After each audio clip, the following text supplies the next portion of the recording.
embedded in the work of change is hope.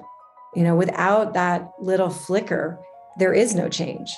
So I think that anyone who's in the business of helping people change, right? Like that is a transcendent, almost spiritual element to the work that anyone who's in this work does.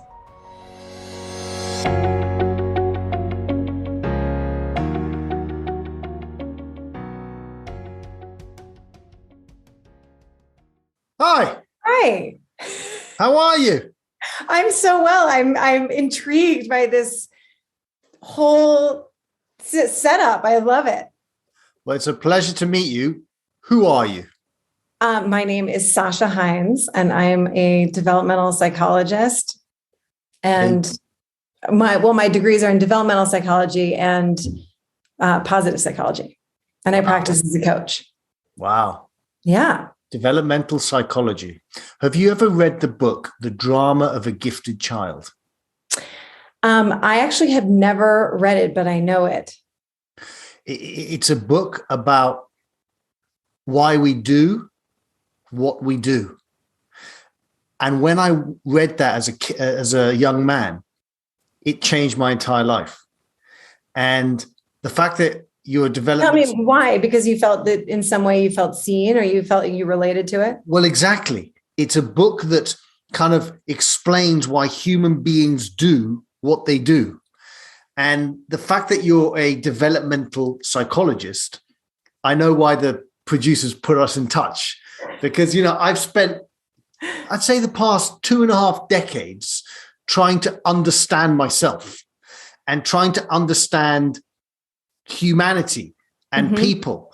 Me too. Yeah. And kind of what inspired you to go on the journey of trying to understand you and others? It's a great question. It's always me search, I think, isn't it? I think it's hard pressed to find, you'd be hard pressed to find a psychologist in any field of psychology that on some level, the work they do isn't me search. Whether that's, I'm thinking about Angela Duckworth at Penn. So she was there getting her doctorate when I was there getting my master's degree, and she's gone on to write the book Grit, MacArthur Genius Award recipient.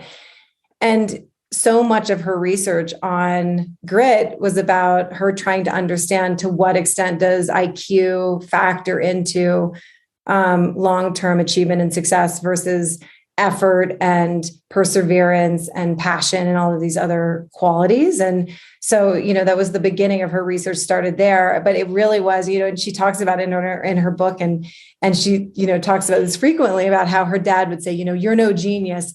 Just that was like the phrase he threw around.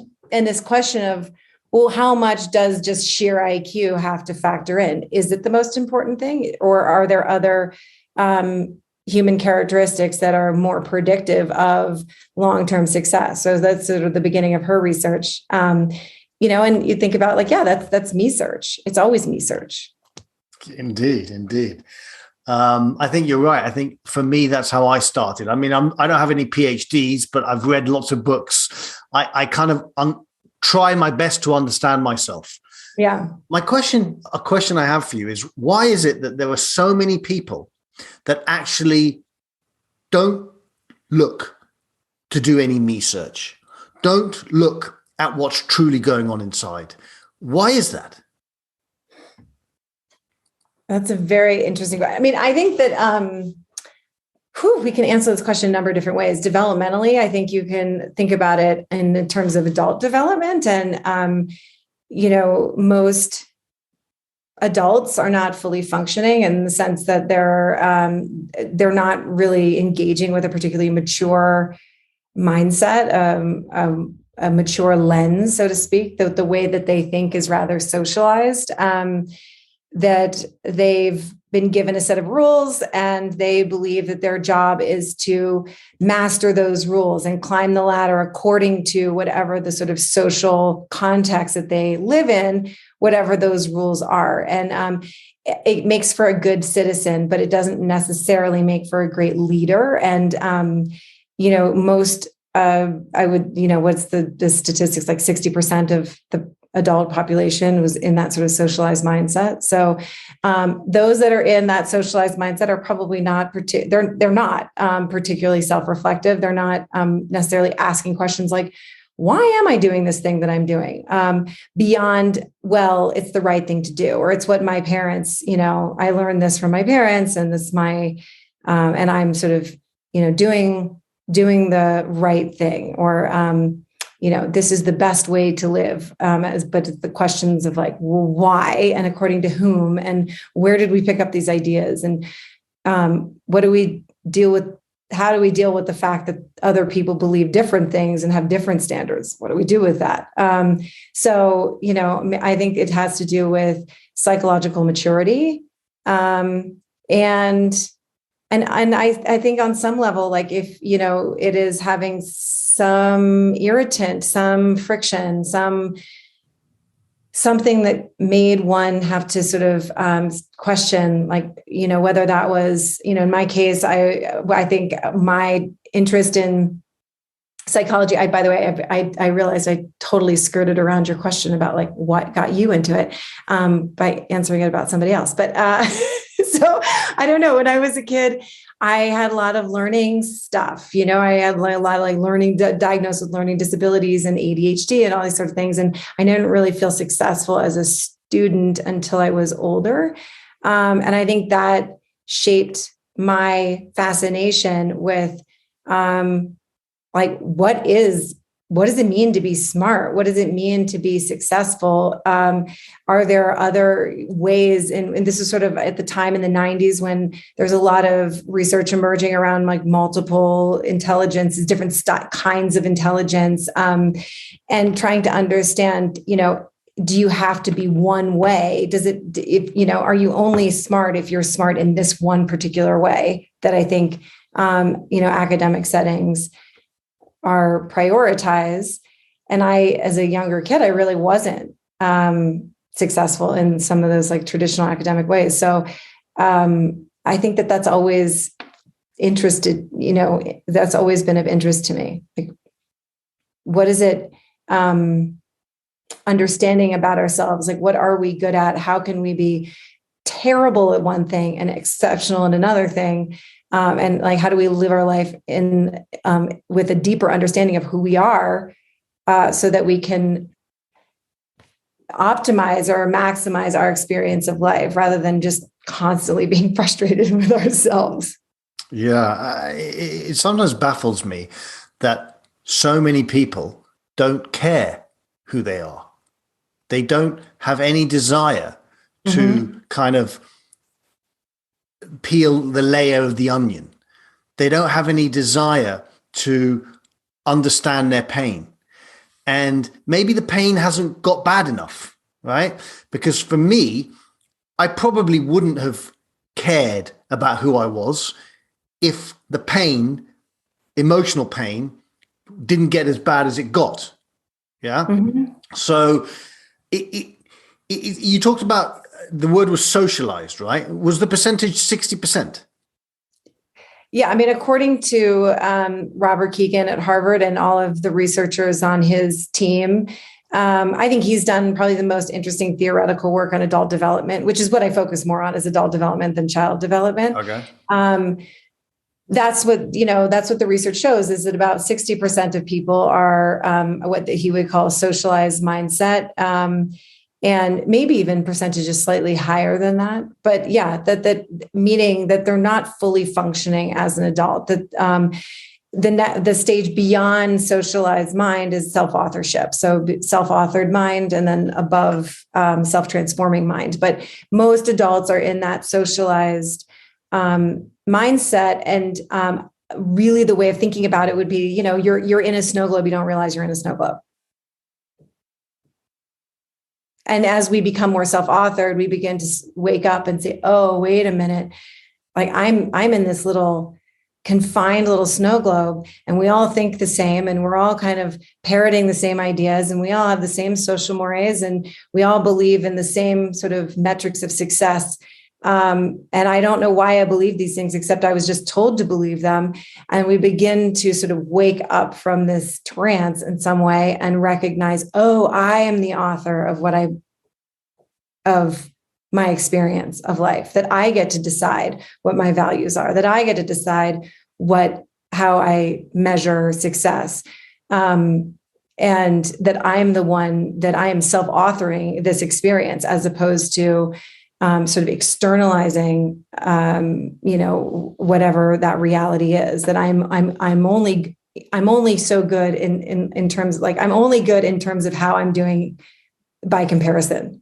And like other people, the external judgment of my success is the ultimate arbiter, as opposed to no. I decide whether or not, right, my life is successful. That's my choice. Yes. So those people, and I was certainly one of them, and maybe I still am, who knows, who are asleep, right? How do you wake them up? That is a great question. That is a question I don't know that we've like appropriately answered. In our field, I don't know. I think is it an individual experience where someone begins to recognize the limitations, that the way they think doesn't work in the complex world that we live in. All of a sudden, they're sort of recognizing, okay, they're confronted with realities that don't fit within their small paradigm, and that kind of can bust open the dam.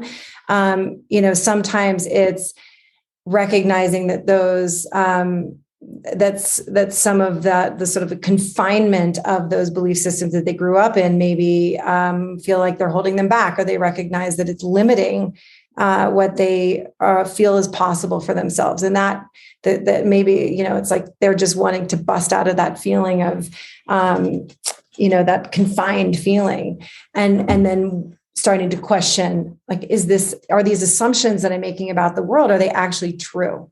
And the reality is that the world is becoming way more complex. We have access to more information, and we are keenly aware of what's happening around the world, with news and 24-hour social media. We are in, we have such a wider window into the other people's lives than we've ever had before.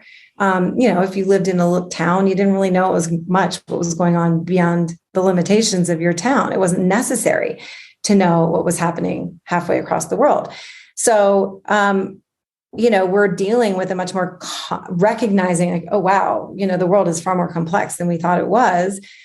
And then we have to bump up against the fact that the way we think and the way we perceive things may not actually be sophisticated enough to actually handle the complexity of the world. Yes. I mean, we are bombarded, right, with so much information that at times it's just impossible to take it all in, and it just becomes one big confusion. And sometimes, tell me the thing that you like. What woke you up that made you interested in this? It's a great question. So look, I'm not sure what or if anything you know about me, but I'll give you the short version, and the non-news version, meaning I'm just going to pretend that you and no one's listening to this, and I'm just going to go for it, right? Are you a practicing therapist? I practice now as a coach. Okay, so you're a life coach. Mm-hmm. Okay, cool. So we're just going to pretend that you and I are having a life coaching session, and this is our first session, and you just asked me that question, right? Yeah. So the question was? Yeah, what woke you up? What made you interested in your inner world? So, I grew up in London, and as a kid, I felt profoundly alone. I felt completely unseen, whether it was at home or at school. I felt I had no value and that I didn't matter. And no one really knew, because you would only know if you were trained in the art of understanding a kid's pain, right? Okay. Because I never really shared anything. I never really said anything. Yeah. I was bullied at school. And I felt like my light was extinguished. That may sound dramatic, but we're having a life coaching session and no one's listening to this. So I'm just going to be open and honest. By the way, this is the great trick of podcast recording, is that you are lulled into the safety and security of thinking, oh, it's just us. And then you realize, oh my God, this is going out into the world. What? Yeah. What have I done? Yeah. I just felt very alone. And it was like my life was mapped out for me by others. Mm-hmm. And as I, was at college, 19, 20, 21, 22, I fell into a very deep and dark depression. It's probably drinking too much, doing things that I wasn't proud of. And the pain just kept escalating. And I had no outlet for that pain. And I thought this was going to be my life, and it wasn't going to be a fun one. Yeah. And, on the outside, I pretty much had everything you could ever want materialistically. Yeah. But on the inside, I had nothing you would ever want. I mean, nothing. I remember my Sunday nights were the worst because I knew that on Monday morning, I'd have to go back into the grind of doing something I just hated. Yeah. And I always thought to myself, there must be more to life. There just must be. It just cannot just be about making money. It cannot just be about overeating and drinking too much and living in this dark world that no one knew I was living in. It cannot be. There is more. There has to be more. Mm-hmm. And I kind of started traveling a little bit. I went to Nepal by myself. I was working in a brokerage firm, a family business, and I went to Nepal, and I was there for like 2 weeks by myself, and I had this like I told you, this is not Leon talking to news people; it's Leon speaking his total truth. Yeah. And I had this kind of epiphany as I was in Nepal. I started to wake up. I truly started to feel different to how I used to feel when I was back home in London. I remember sitting in a place called Pokhara in Nepal on a mountain, looking at the sun rising. And I was connected to something magnificent. Mm-hmm. And I was like, wow. Mm-hmm. So I go home, this new enlightened being, and I immediately get crushed, right? Because I'm back in the everyday world that has been set up to extinguish my light. And that was actually some of the worst moments. After I had experienced the light, I got crushed again. Yeah. And it was fascinating because I stumbled across a movie called The Motorcycle Diaries, which is about a guy who travels around the world relying on kindness. And along with my trip in Nepal and some other things that were going on, that movie was the tipping point for me to fully say to myself, enough. The pain is too much. There is clearly another way to live. I am not living like this anymore. It's done. And that tipping point of watching that movie got me to the place of waking up. But the way I see it, it's a process. Yeah. It's not just like one moment. All right, I woke up. All right, then it's like you wake up a little bit or maybe fully, but then you contract, right? And that moment of the movie was that full wake up, then contraction, and then slowly waking up more and more and more and more. Mm-hmm. And having a commitment to like, I am not going back to sleep. Right. And if I do go back to sleep, because sometimes that happens, right? I know that there will be a time when I wake up again.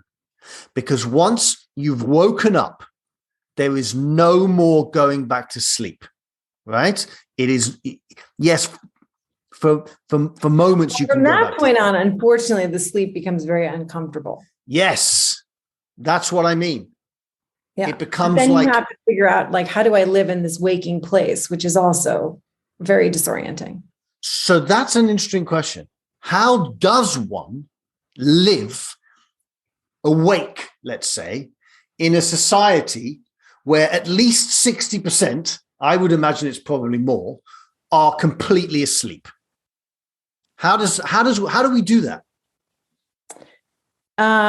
It is, I mean, I think this is why this is exactly why I'm a developmental psychologist. This is why I work as a coach. We became coaches, became the name of, if therapy is the work of healing, coaching is the work of growth and development. It's just as important, a different modality, different set of tools, different set of skills, different modality. I by default, we just became called coaches, whether people like the term or not. It is what we are called. And I think that there is, I have a bit of a crusade to try to explain to people that adult development is just as important as child development. We don't stop developing just because we turn 25 and then we're done. We are developing from cradle to grave. We're always growing and developing. It's part of the experience of being a human.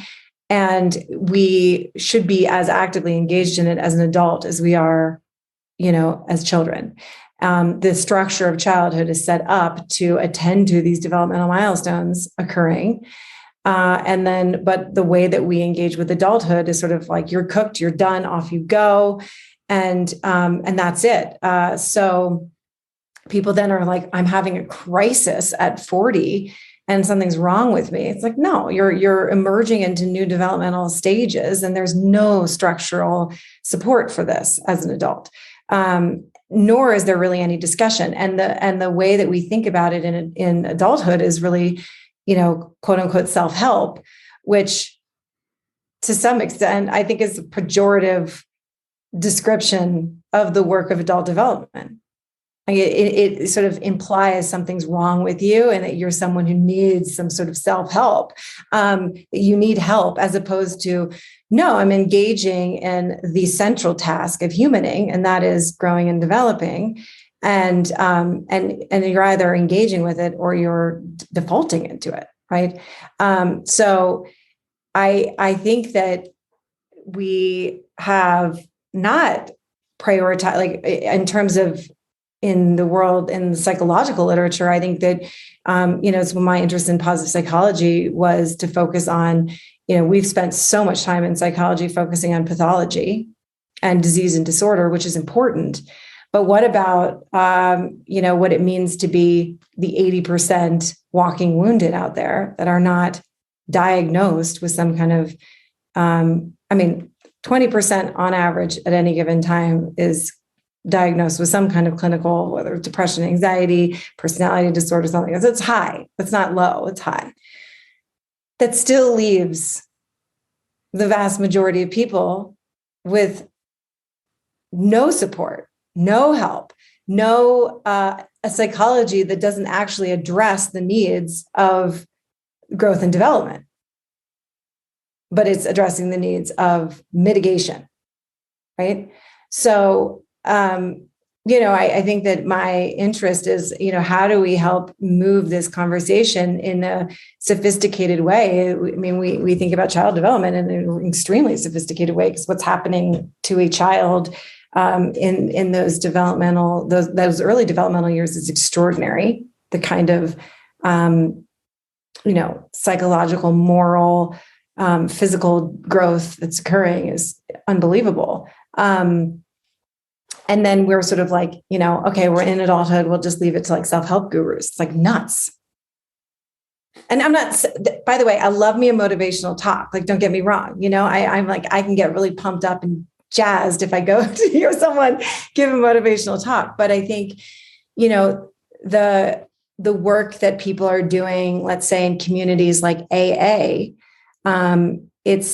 or I'm thinking like, Richard Rohr as a Catholic theologian, he's a monk, but I think he was a very interesting spiritual thinker and leader. I mean, I think the work that they're doing, talking about like spiritual maturity, and the whole AA movement is providing a program, some kind of framework to do the work of one's growth and development.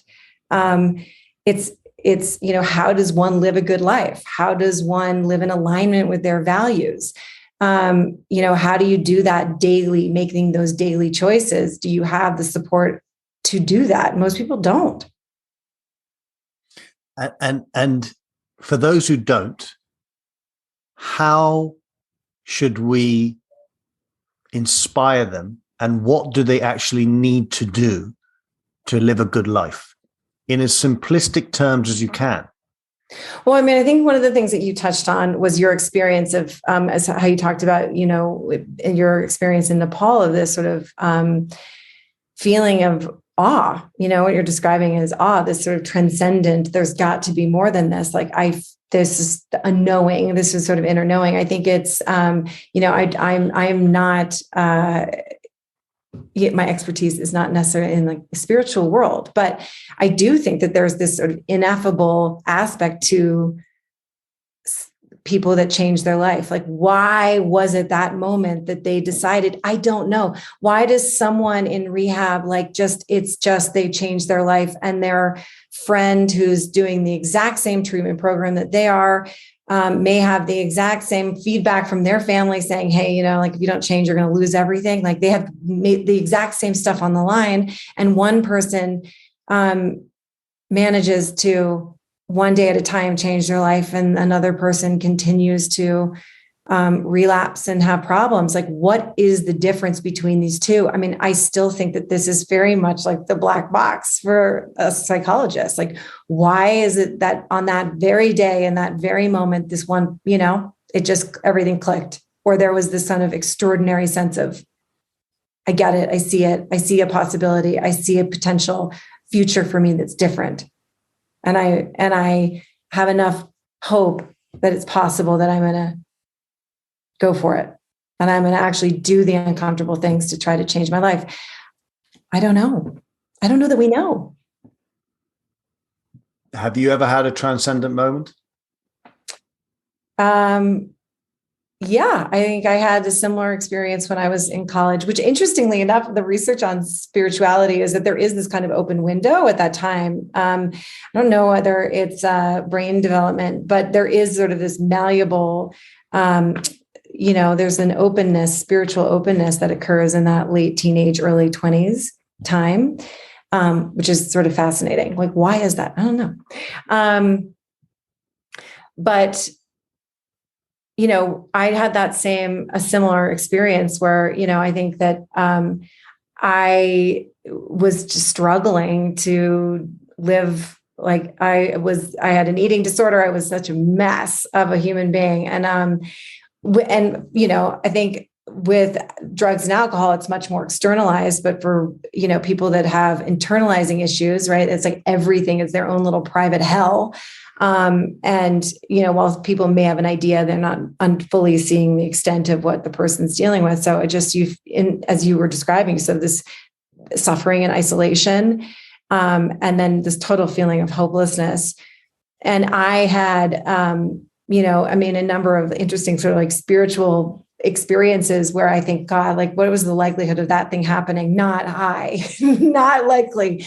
And I think, it really changed the orientation of my life from, I don't have any interest in this like concept of God. I wasn't raised in any kind of religious way, to all of a sudden thinking like, yeah, that there must be something bigger than me. I'm a part of something bigger than I am.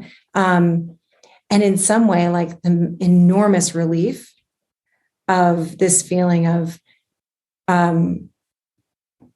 it's not all about me. Isn't that so much pressure? It's so nice to recognize, like, oh, right. In my selfish little myopic little teenage brain, like, it's not actually all about me. And there's wonderful relief in that too, and freedom in that. So I don't know. That was sort of, for me, it was then that between high school and college that I had sort of my own spiritual awakening, which has been an evolving experience. It's evolved over time. I think become more mature over time. But I don't, I don't like lead as a someone that teaches in any spiritual capacity. I am, research scientist, and then I am practice as a social scientist. But and a psychologist. But I think it's really interesting that I still look at like my clients, my colleagues, and I think, man, like, I don't think that we can actually describe appropriately what are the mechanisms at work when someone has that, like, the readiness to change, and they actually do. I do feel that there is some spiritual element to it. And in like, right, isn't that, in terms of the model of well-being, meaning, purpose, connected to something bigger than yourself is one of the 5 components of well-being. So it is, we do think from a social science perspective that feeling connected to something bigger than yourself is a very critical piece of our well-being. And you mentioned that you weren't a teacher in the sense of you're not teaching spirituality, right? Mm-hmm. Yet I would go so far as to say that you can't be a teacher or a leader, a really effective one, unless you are channeling spirituality in some fashion, channeling faith, channeling something, as you said, that is greater than yourself. So you may not be an expert in that, but everything that you do you wouldn't be able to do if you hadn't had that experience of connecting to something greater than yourself. Yeah. And I think that, at that time in my life when I really was in recovery and got the help I needed was in my early 20s, thank goodness. But it was a woman who I worked with who was a coach, and she held this sort of torch of possibility for me. And I could see with her model made me believe in the possibility of change. It's like what she did for me was she held this little pilot light, like it was still lit. It was still available. I could see a different possibility for me. And she made that seem like she gave me, we call this, like, it's not willpower, it's way power. I could see a pathway. I could see a way forward. And that, that there is no change without hope, right? Like, we're in this tension between our self-protection and our self-evolution. That's the central tension of being a human being. And, if we need that bit of hope, right? To believe in, to not fully just self-protect and lock down, right? We need to believe that something else is possible, that, why bother otherwise, right? If you don't believe that there's any, like, nothing's going to get better, nothing's going to change, there's no way for me to improve the situation I'm in, or to, do the things I want to do in my life, but there's no doors open for me. That not making an effort in that context makes sense. It's rational. Why expend energy and effort towards something that isn't going to work? It's an act of futility. It makes total sense. So, embedded in the work of change is hope. Without that little flicker, there is no change.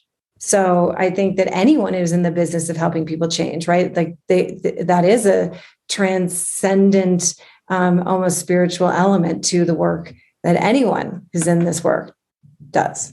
Like they have to hold that possibility, that little flame. That story of hope you just mentioned, it was very profound. And I don't want to go too much into it on a personal level, but some things happened a couple of days ago and this morning, actually, for me, where I felt hopeless. And then something happened where I got some hope. And the way you just explained it, like, why would you keep on trying to do something if you're not going to get anywhere? At some point, you're just going to be like, well, you know what? I've just given up. What's the point? So you explained it to me in such a beautiful way that I'm actually going to go to the individual who I had this issue with and explain that, because it was very, very powerful. It was very powerful.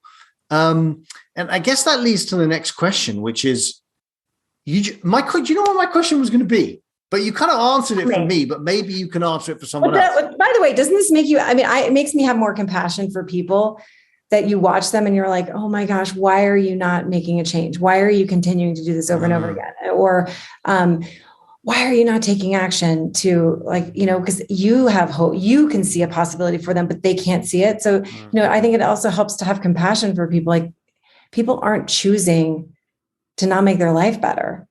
They may not see a possibility. They may feel totally and utterly hopeless, in which case it seems like a very rational response.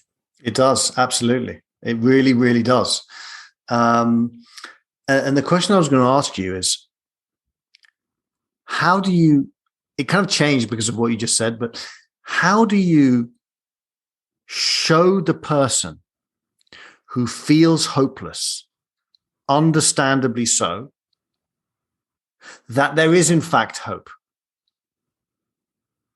Because if you can do that, then you're changing lives left, right, and center. How do you do that?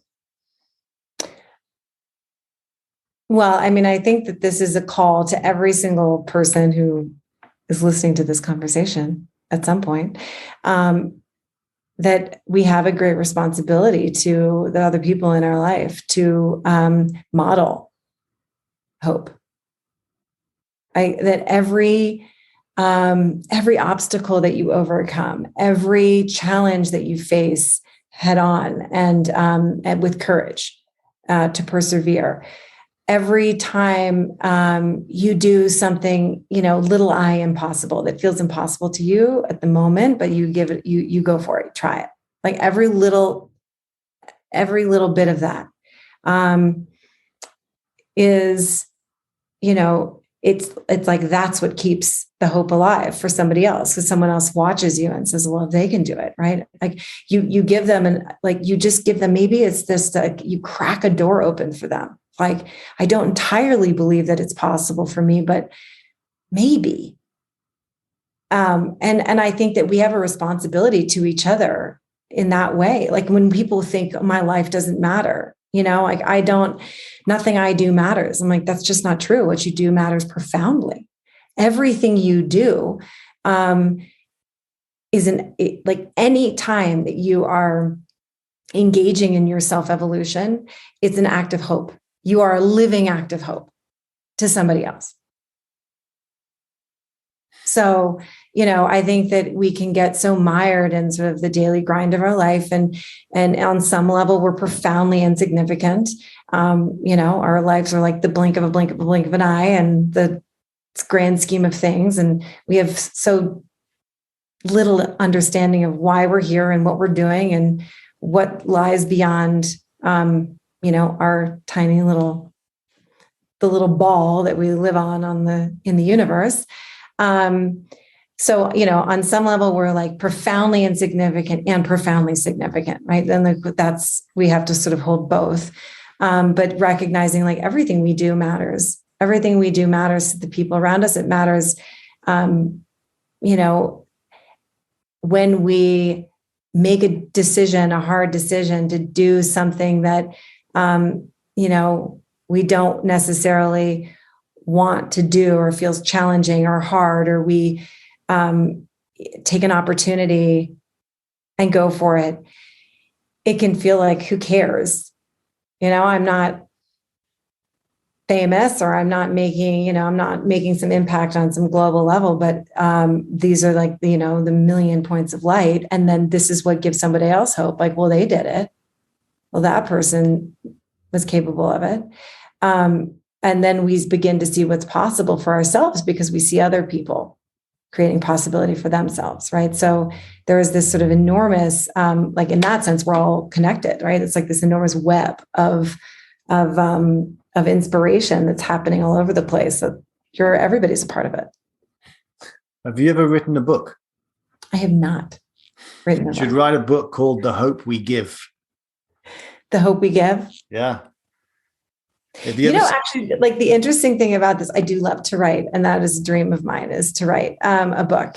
But the interesting thing about hope is that, so Marty Seligman, who I studied with at Penn, and was the father of the field of positive psychology, along with Chris Peterson and Mike Csikszentmihalyi, who did the research on flow. And, anyhow, that was sort of his body of work. When in the 60s, he did research on what he called learned helplessness. And so the idea was that,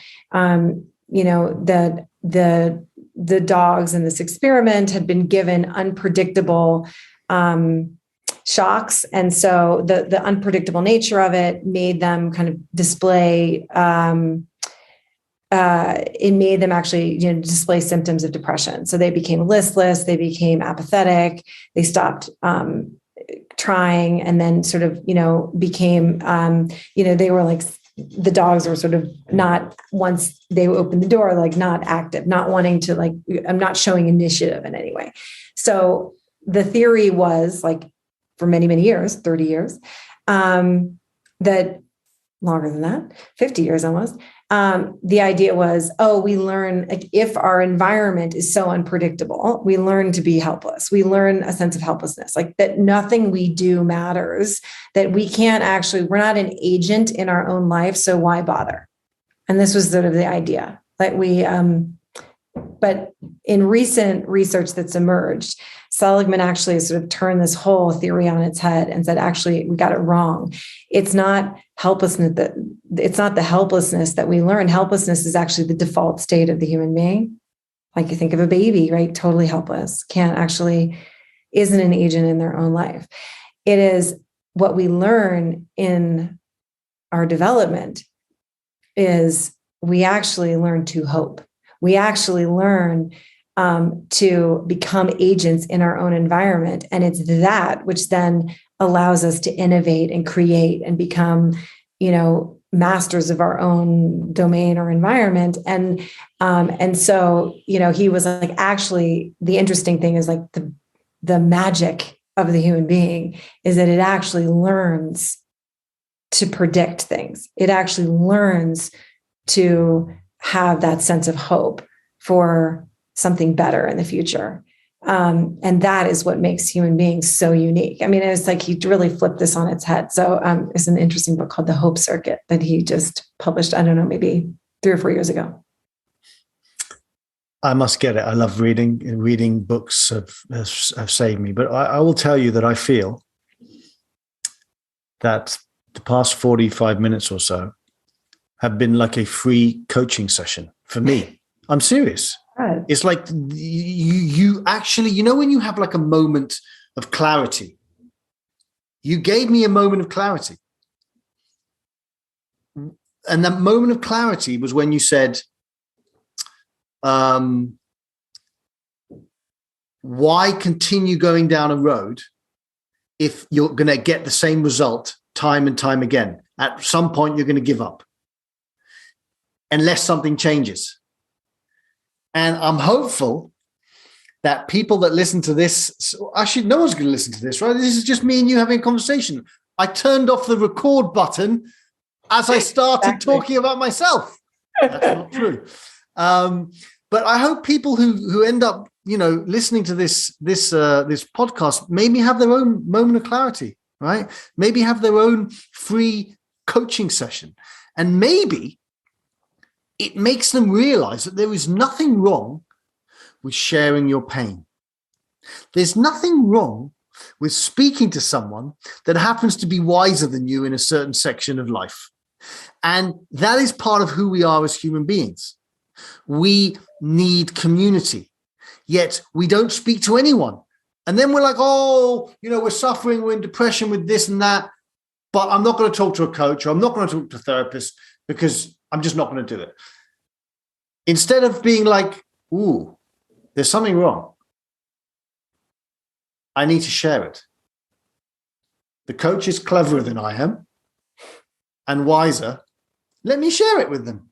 And it has not really nothing to do with clever and wise. It really has to do with objectivity. So, I think that what the mistake that we make is that you can be absolutely brilliant, but when we're embedded in our own belief systems, we can't see, right? When we're so fused to our beliefs, we can't actually see beyond them. It creates the sort of boundaries of our perception. And so when you have someone who's objectively listening and hearing what you're saying, they can begin to sort of poke holes and ask questions, say, well, can you see this? And can we hold that thought an inch away from your eyes? Can you see that there's something else available for you, that there's another way of thinking about this, that this isn't the only way? And having that, it's an act of distancing from oneself, right? So, I think I teach my clients how to self-coach, and the art of self-coaching is about self-distancing. It's how do we pull ourselves away from our, whatever we're thinking? How do we pull ourselves away from it just enough to be able to look at it with a little more objectivity and recognize, like, is this 100% accurate? Is this always accurate? Am I making any assumptions here? Am I, catastrophizing something? Is there, would someone disagree with me on this particular statement?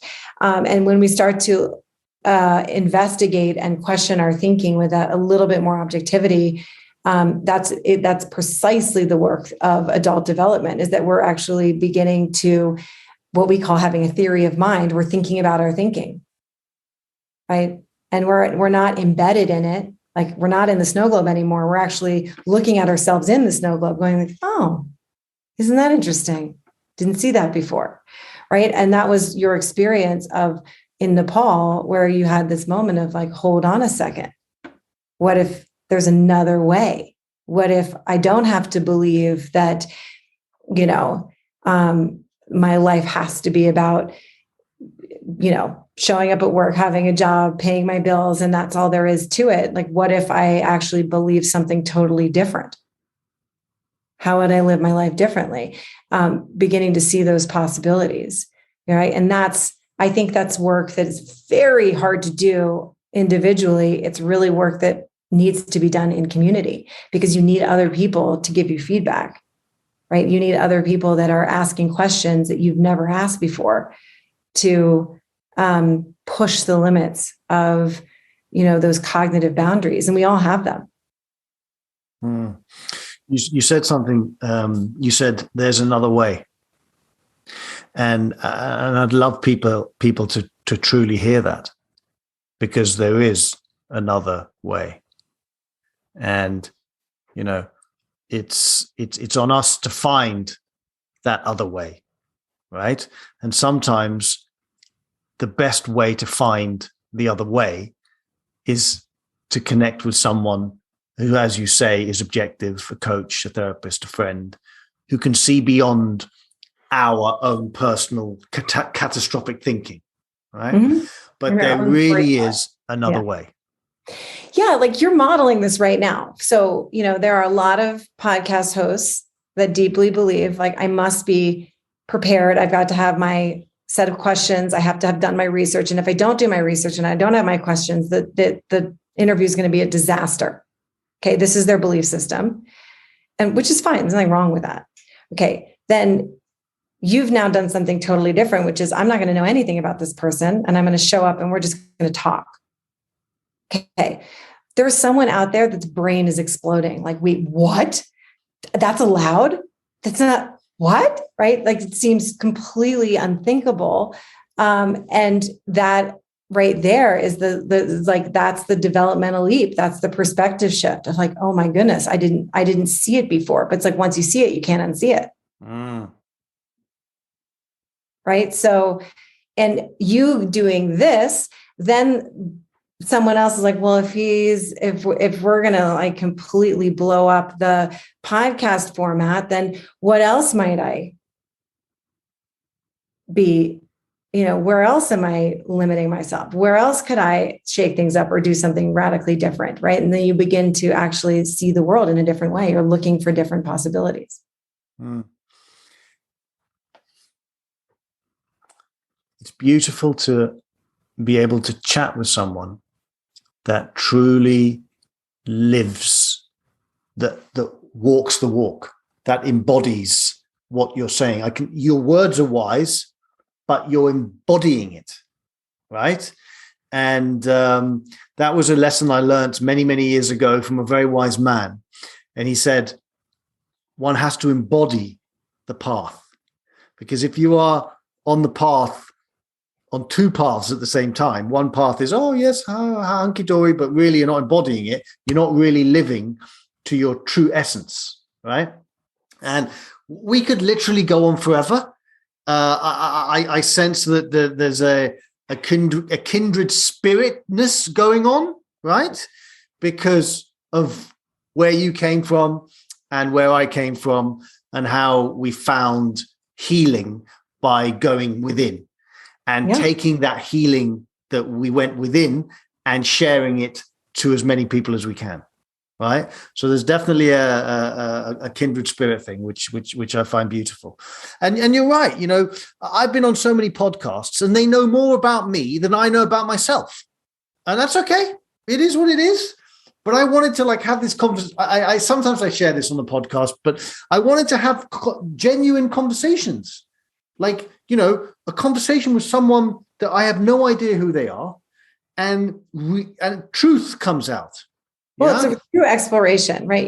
There's no agenda. You're not trying to get me or you somewhere. We're just walking and figuring out where we're going, right? So it is, which is cool. I mean, I was a little bit apprehensive, oh my gosh, what are we going to talk about? I have no idea. This can go into many different directions, but it's a lot of fun.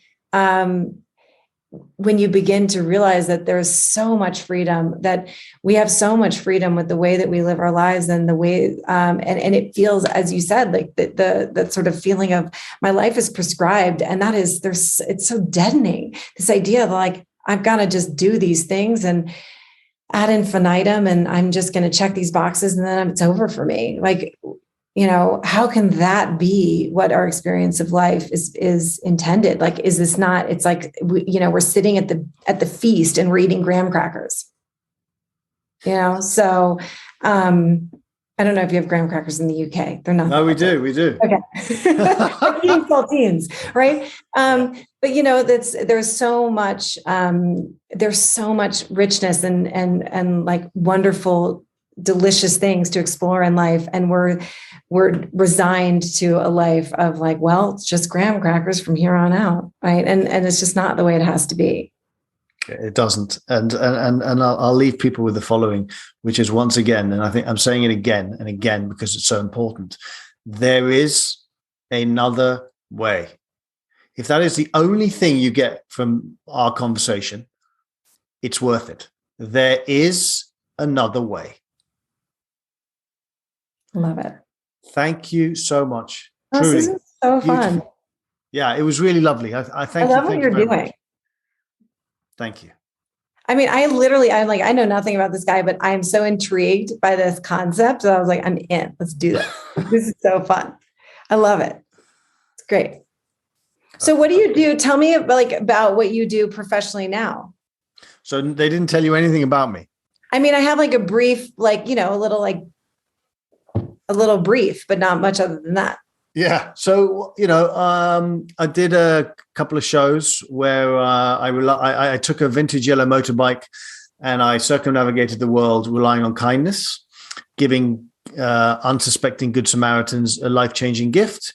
Then I did a second season of that where I went from Alaska to Argentina doing the same thing.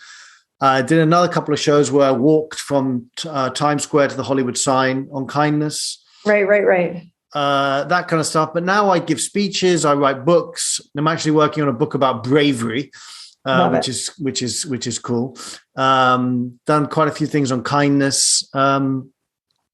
So yeah, I mean, I do the podcast. It's interesting, because I'm actually an introvert.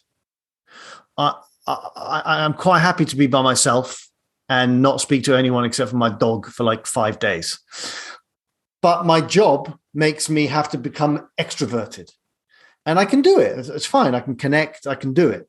But generally, I'm an introvert, and I don't know why I'm sharing that, but I guess it goes back to there's another way.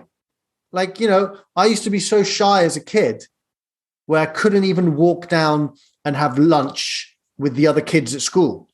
I spent 2 years sitting by myself in the library eating lunch, partly because I was being bullied, but partly because I was deeply shy. Mm-hmm. And then my career is all about like connecting with random people and having these like deep connections that, I've known you for 55 minutes, right? But I feel like I've known you for a lot longer. Yep. Because we're just connecting in a space of our humanity. And what a beautiful thing. It's awesome. And the human connection has nothing to do with introverted and extroverted. And also, you're from the UK, so you probably also grew up in, well, at least culturally, in a very distancing cultural environment. Definitely. Attachment-wise, right? So it's no surprise that John Bowlby, who did all the attachment work, was from the UK. From England, yeah. Right, because he was at boarding school at 6 or whatever, right? So understanding, like, hold on a second, I think that there's this biological attachment system that matters, and the way that we attach to our caregiver matters in terms of how we perceive relationships for the rest of our life. Do we believe that relationships are inconsistent and they make us anxious? Do we believe that relationships are burdensome and therefore we avoid them? Or do we actually believe that relationships are a source of strength and a safe harbor and a place where we can be most fully ourselves, in which case they're life affirming, and we're probably a person that prioritizes relationships over performance? So like how we engage with our caregiver early on matters for the rest of our life. That's the lens through which we see relationships going forward. And so, I would say in general, in the UK, I would say as a culture, it's more of an avoidant, distancing kind of culture. Yes, definitely. Definitely. So look, I want to leave it with, you're a very kind, wise lady. And I'm deeply appreciative that even though you had no idea who I was, you agreed to be on the podcast. I love it. And it's a beautiful thing. And I appreciate it a lot. And I know that there is at least one human being that got something out of this, because it was me. Yeah, I'm serious. Me too. Yeah, me too. I thoroughly enjoyed this. It was such a delight. Yeah. So thank you so much. And thank you.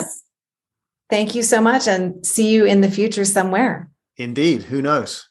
All right. See you later. Hello, everyone. It's Leon here, aka the Kindness Guy. If you like my videos, which I hope you do, don't forget to press the subscribe button and also to ring the little bell so that the notifications notify you that I have